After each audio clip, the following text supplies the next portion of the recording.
Voyons à présent le sommaire de cette seconde partie de Politique Matin. 9h, c'est l'invité de la matinale. Florian Philippot, député européen, vice-président du Front National. Se réjouit-il des bons sondages publiés par Ipsos hier? Est-il confiant sur une victoire en 2017 malgré le plafond de verre? Marine Le Pen peut-elle lisser son image et faire référence à De Gaulle sans perdre ses électeurs? Patrick Buisson affirme que Nicolas Sarkozy l'a mandaté pour rencontrer Jean-Marie Le Pen en 2007. A-t-il eu vent de ce rendez-vous? Nous allons lui poser toutes ces questions. À 9h15,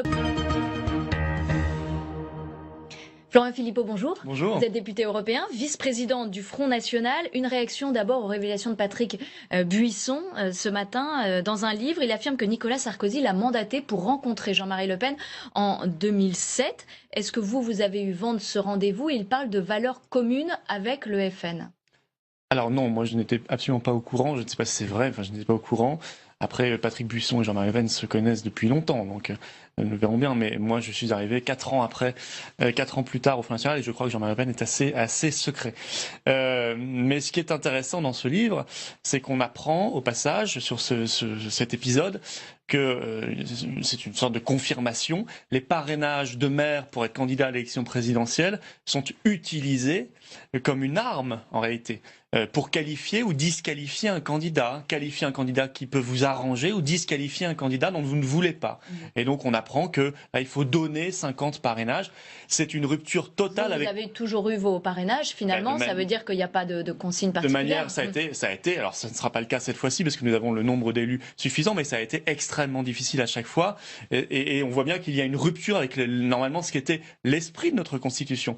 Les parrainages de maires, les signatures de maires étaient faits pour éviter les candidatures fantaisistes. Pour revenir sur ce Or là, que dit, on voit que le système les utilise pour qualifier ou disqualifier les candidats. Ça, pour revenir sur ce que dit Patrick Buisson, est-ce que vous trouvez qu'il y a des valeurs communes avec le Front National? C'est ce qu'aurait dit Nicolas Sarkozy à Patrick Buisson. Non, moi je n'ai aucune valeur commune avec Nicolas Sarkozy, que les choses soient claires. Sarkozy est un européiste, immigrationniste, communautariste, ultralibéral.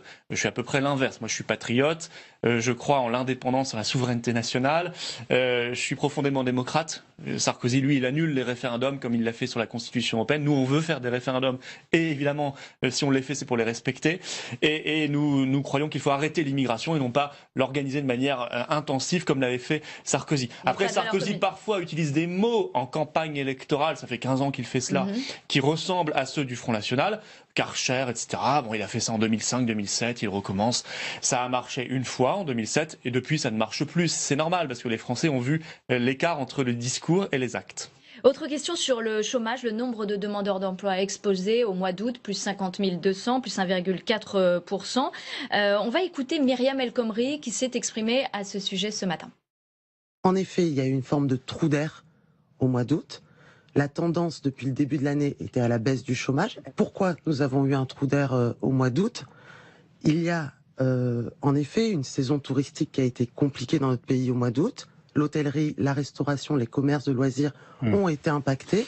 Et, permettez-moi de le signaler ici, les chiffres de septembre sont plus rassurants aussi en la matière. Est-ce que vous pensez qu'effectivement on peut attribuer cette hausse du chômage aux attentats du mois de juillet ? Il est certain que les attentats ont dégradé la situation, notamment dans le tourisme, l'hôtellerie, la restauration, on l'imagine bien. Mais on ne peut pas se contenter de cette explication, parce que c'est une tendance de long terme. Le chômage en France, il est massif et il augmente massivement. Voilà. Alors, quand on voit une ministre du Travail ou un gouvernement qui se résout à ce type d'explication, on n'est pas rassuré. En réalité, il n'y a pas de réflexion de fond sur la politique économique qui est menée. Est-ce que c'est une politique qui va dans le sens de la création de richesses en France, de la création d'emplois, de la réindustrialisation nécessaire, une nouvelle industrie innovante et moderne, celle qui créerait de l'activité et de l'emploi? Non, bien sûr que non. Il y a eu quand même le crédit impôt compétitivité emploi pour faire repartir l'industrie, les entreprises. Oui, mais qui a été capté d'ailleurs essentiellement par des grosses structures qui n'en avaient pas forcément besoin, au détriment des PME, des PMI qui, elles, auraient besoin d'être beaucoup plus soutenues, y compris par une fiscalité plus juste, plus progressive et donc moins lourde pour elles. Vous voyez, tout ça, c'est pas mis en place. Par ailleurs, est-ce qu'on a une stratégie face à la concurrence internationale déloyale? Il y a des pays qui ont des stratégies. Les États-Unis, ils ont une stratégie. La Corée du Sud ont une stratégie. Le constat, c'est que le chômage ne baisse pas. François Hollande a conditionné une éventuelle candidature à l'inversion de la courbe. Est-ce que pour vous, on est dans une situation d'empêchement pour le président de la République? Mais de toute façon, s'il est cohérent, oui, il ne pourra pas se présenter. Maintenant, il fait tout pour pouvoir se présenter, quitte à tordre les mois où il le peut, où l'augmentation est plus faible, à tordre les chiffres du chômage, puisqu'on sait qu'il avait basculé une partie des catégories A vers les catégories E à l'intérieur des chômeurs. Mais on doit avoir une grande réflexion, notamment sur les politiques de l'Union européenne. On a une monnaie qui n'est pas adaptée, le FMI nous l'a dit dans un rapport au mois d'août, beaucoup trop forte pour la France, pas assez forte pour l'Allemagne, ce qui fait que par rapport à l'Allemagne, eh bien nous on souffre de 20% de perte de compétitivité en permanence, du matin au soir, on est 20% moins compétitif que l'Allemagne, rien qu'à cause de l'euro et de la monnaie, et puis on n'a pas de capacité de faire du patriotisme économique. Je pense que ceux qui sont en train de manifester pour Alstom s'en rendent bien compte, on ne peut pas obliger chez nous la puissance publique, les entreprises publiques, les services publics à acheter prioritairement du Made in France, à acheter prioritairement français. On en souffre également. Ce sont ces instruments-là qu'il faut modifier profondément. Ça suppose de retrouver notre indépendance par rapport aux dogmes de l'Union européenne. On va parler de Calais. François Hollande était à Calais hier et il a promis le démantèlement de la jungle avant la fin de l'année. Est-ce que vous saluez cette décision ? J'y vois évidemment une annonce électorale. Je n'oublie pas qu'on nous avait promis aussi l'évacuation d'une partie de la jungle en février dernier déjà, et que ça n'a pas eu lieu, ça n'a pas été durable, parce que c'est le tonneau des Danaïdes. Même si là, il vide la jungle provisoirement et qu'il la disperse en quelque sorte un peu partout en France, dans des villes, dans des villages qui vont accueillir malgré eux des migrants. Ça, c'est le plan de Bernard Cazeneuve, vivement critiqué par l'élu du Nord frontiste Steve Briouat. Oui, bien sûr. Vous proposez quoi, vous, alors, pour démanteler Calais ? On va faire ça et entre-temps, la jungle de Calais va de nouveau se remplir, puisque nos frontières sont grandes ouvertes, qu'on n'en a pas à cause de Schengen et des politiques de l'UMP et du Parti Socialiste. Nous disons il faut retrouver nos frontières nationales d'abord. Et il faut expulser... C'est le cas depuis novembre 2015, il y a un rétablissement du contrôle aux frontières. Non, on est toujours dans Schengen. Il y a eu des mesures très ponctuelles. Entre-temps, moi j'ai entendu le président de la République et tous les élus de l'UMPS nous expliquer que les frontières c'était le diable. Donc il faudrait savoir, soit on considère que c'est une protection, soit on considère que c'est le diable. Nous considérons que c'est une protection. Et puis tant que la France n'est pas sortie de Schengen, elle ne maîtrise pas ses frontières. Il faut aussi rétablir une infrastructure de douane qui a été détruite notamment beaucoup par Sarkozy. Sarkozy, je le rappelle, avait supprimé 2000 postes de douaniers quand il était président de la République. Les demandeurs d'asile, ils sont déjà sur le sol français, c'est ces 10 000 les clandestins, migrants. Il faut les expulser, ils n'ont rien à faire en France, beaucoup ne le sont pas. Ou alors les anciens demandeurs d'asile qui ont été déboutés du droit d'asile, comme on dit, ne doivent pas rester en France. Or, la Cour des comptes nous a appris que 96% d'entre eux restaient en France, ce qui est totalement illégal. Ils doivent être reconduits également dans leur pays, puisqu'ils n'ont pas eu l'asile. Et quant aux demandeurs d'asile en eux-mêmes, écoutez, il faut restreindre considérablement les critères de l'asile. Aujourd'hui, ça veut dire que ceux qui fuient leur pays en guerre n'ont pas forcément vocation à demander l'asile en France ? Le problème, c'est qu'on a dévoyé complètement l'asile. L'asile, c'était extrêmement précis et restreint. Et aujourd'hui, vous pouvez être réfugié économique, réfugié climatique, etc. Ou alors, vous fuyez un pays, vous fuyez un gouvernement, par exemple en Syrie, mais parce que vous êtes fondamentaliste islamiste. Aujourd'hui, qui est combattu en Syrie ? Daesh. Est-ce qu'on va accueillir les combattants de Daesh sous prétexte qu'ils sont combattus ? Il y a beaucoup de chrétiens de Syrie. Il y a beaucoup de chrétiens de Syrie qui fuient à cause de la guerre là-bas. Qu'est-ce qu'on fait ? On les renvoie dans un pays en guerre ? Attendez, le droit de l'asile, il est précis. Vous devez fuir un gouvernement qui vous persécute. En Syrie, les chrétiens ne sont pas du tout persécutés par le gouvernement, au contraire.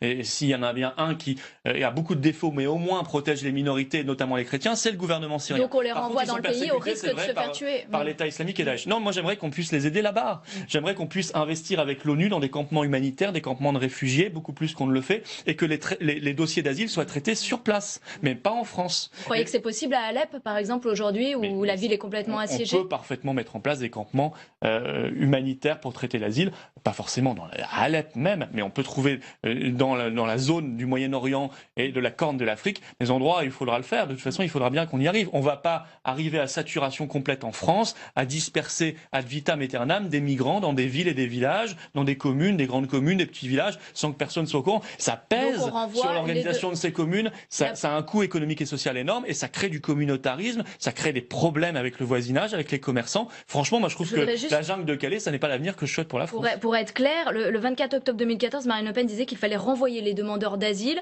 même dans un pays en guerre. Est-ce que c'est votre position au Front National ? Oui, vers, je le dis, des campements qui, eux, sont sécurisés. Voilà. Sinon, on s'en sortira pas. Et de toute façon, nous n'avons rien à offrir à ces demandeurs d'asile, à ces migrants, qui s'ajoutent en plus aux 200 000 entrées par an légales, dont on parle plus, mais qui sont quand même là, parce que ça fait 1 million tous les quinquennats. 200 000 entrées légales, Vous révisez aussi les accords du Touquet avec la Grande-Bretagne ? Le problème, il vient pas forcément des accords en eux-mêmes, il vient ensuite que les conséquences et les suites des accords du Touquet n'ont pas été prévues. Donc finalement, on a laissé ce camp s'agglutiner, s'agrandir en permanence, sans qu'on trouve de solution.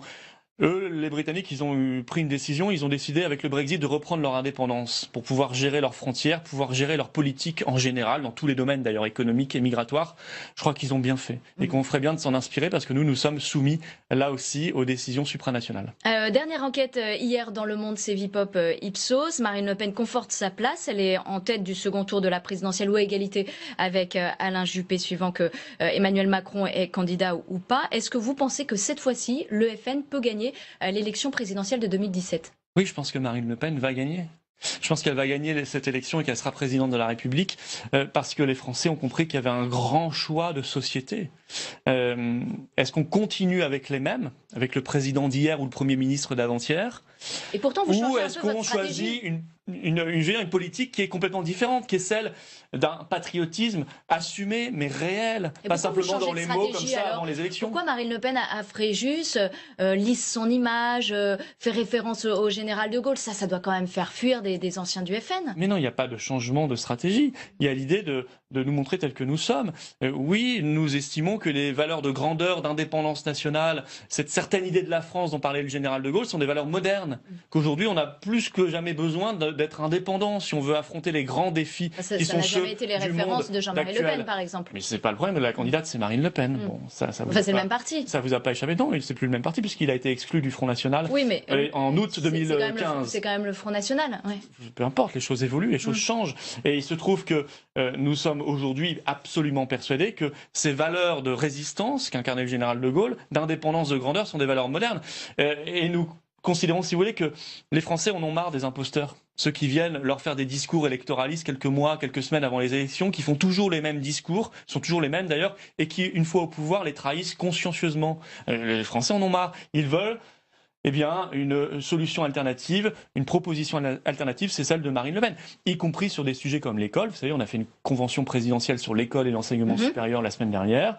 Nous avons défendu cette idée qu'il faut réserver 50% du temps d'enseignement en école primaire à l'apprentissage du français. C'est-à-dire 1 heure sur 2 réservée aux Français. Je pense que c'est indispensable. Et nous devons mettre en place cette politique. Alain Juppé s'est exprimé, lui, au sujet de l'islam. Ce matin, on l'écoute et vous réagissez juste après. Ma position est très claire.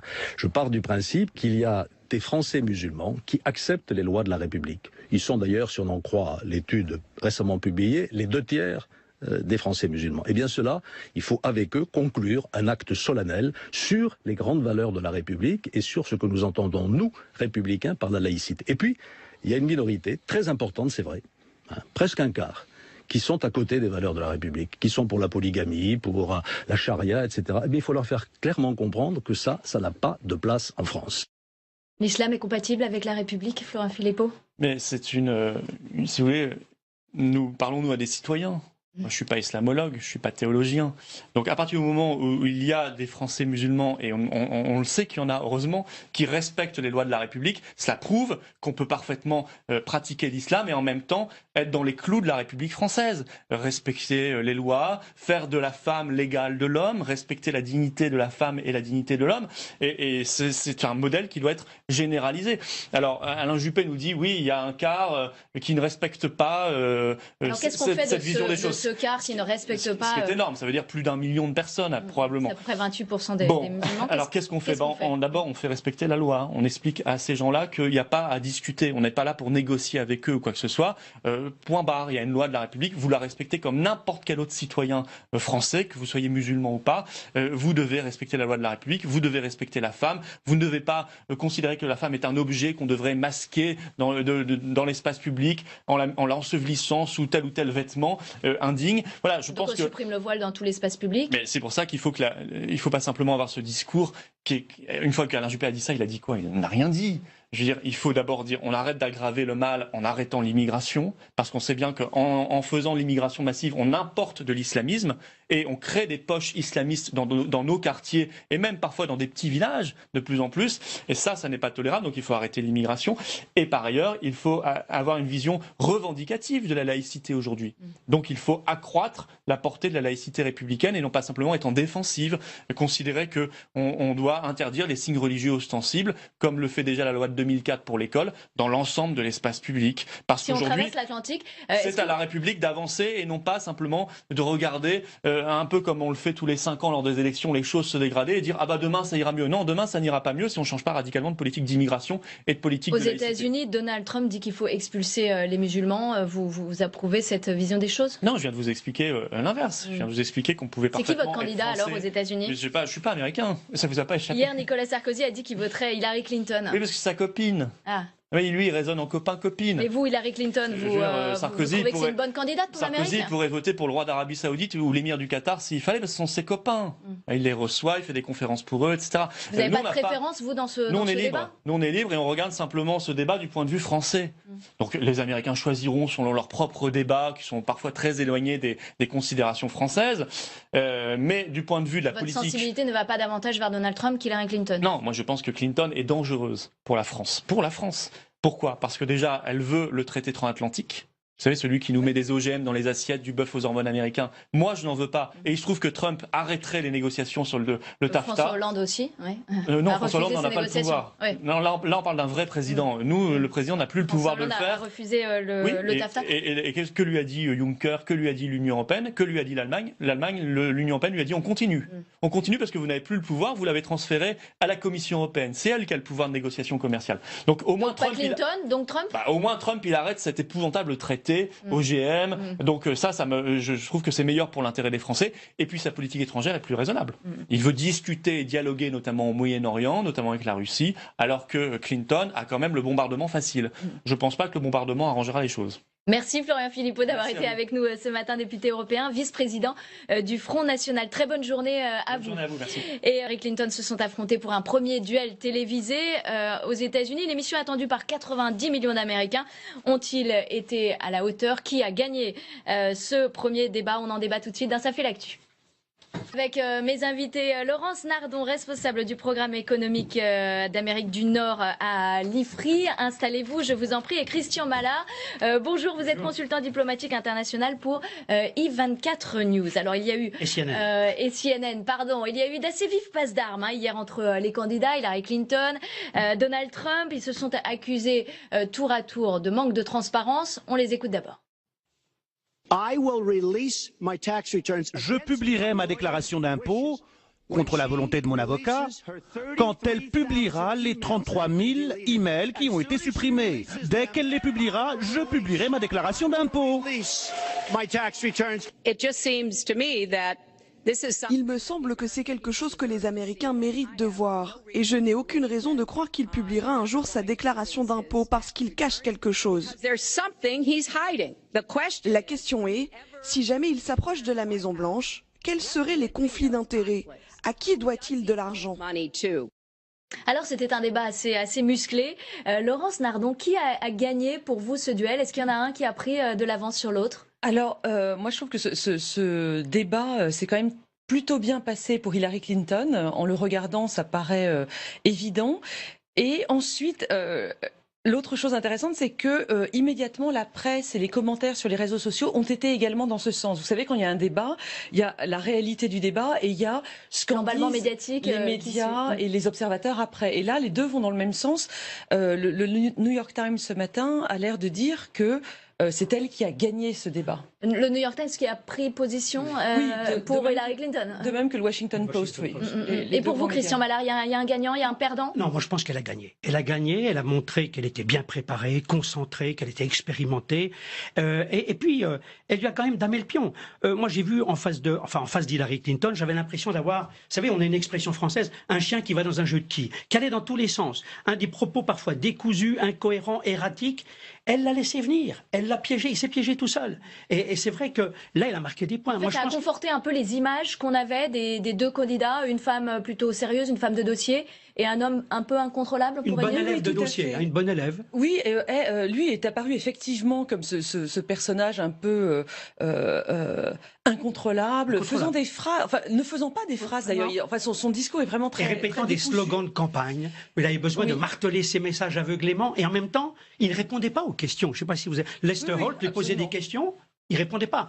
Il martelait ses messages de campagne. Donc quoi qu'il arrive, quelle que soit la question que vous lui posiez, il ne répondait pas.